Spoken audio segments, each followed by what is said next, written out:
শেখ হাসিনার একবারে খুব কাছের একটা দালাল। শেখ হাসিনা চলে যাওয়ার পরে এই যে পাহাড়ে অশান্তি হলো না, এটা সুপ্রদীপ চাকমার কাজ।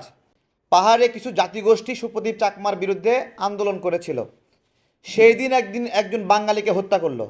ভালো করে দেখেন, এই হত্যায় যে তিনজন মানুষের নামে মামলা হয়েছে তারা সবাই আওয়ামী লীগ নেতা। তাহলে সুপ্রদীপ চাকমা বিরুদ্ধে যেদিন আন্দোলন করলো সেদিন বাঙালি হত্যা হলো, বাঙালি হত্যার জন্য যে মাস্টার প্ল্যান করলো তারা আওয়ামী লীগ নেতা। এবার বলেন সুপ্রদীপ চাকমার সঙ্গে এই হত্যার জনসংযোগের মানে সম্পৃক্ততার সমূহ সম্ভাবনা আছে কি না।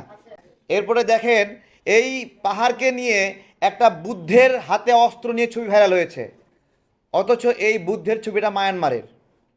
তাহলে দেখেন, মিডিয়া বা যারা গুজব রটায় তারা এখানেও কাজ করছে। মায়ানমারের একটা ছবিকে পাহাড়ের বুদ্ধের ছবি দেখিয়ে পাহাড়ের বিরুদ্ধে উস্কানি দিয়েছে, মানে ওখানে যারা জাতিগোষ্ঠী তাদের বিরুদ্ধে উস্কানি দিয়েছে। আবার আপনার রাখাইনদের অস্ত্র হাতে কিছু ছবিকে মানে ওখানের ক্ষুদ্র জাতিগোষ্ঠীর ছবি বলে প্রচার করেছে। ঠিক একই সময়ে ভারত থেকে কিছু ত্রিপুরা নাগরিক তারা বাংলাদেশের এই পাহাড়কে নিয়ে নিতে চায়, ভারতের সঙ্গে এই ধরনের বক্তব্য দিয়েছে। সামগ্রিকভাবে এইটা একটা রয়ের চক্রান্ত বলে মনে হয় কি না। এরপরে আসলো অনেকগুলো লিঙ্কড ইনফরমেশন আছে। সেনাবাহিনী হত্যা হইল কক্সবাজারে, এদিকে সেটাকে প্রচার করা হলো পাহাড়ে সেনাবাহিনীকে হত্যা করা হয়েছে। দেখেন আপনারা, এবং সে হত্যায় যারা জড়িত তাদের নাম আসলো, একজনের নামের পিছনে ইসলাম, নামের আগে মোহাম্মদ, অর্থাৎ প্রত্যেকে বাঙালি, একজনও আদিবাসী সম্প্রদায় বা উপজাতি না, একজনও উপজাতি না।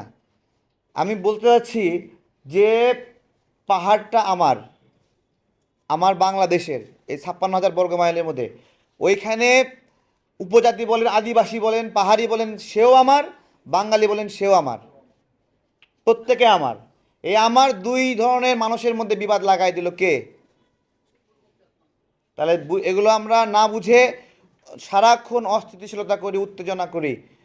আমাদের গভীরভাবে চিন্তা করতে হবে এখন যে ষড়যন্ত্রগুলো হচ্ছে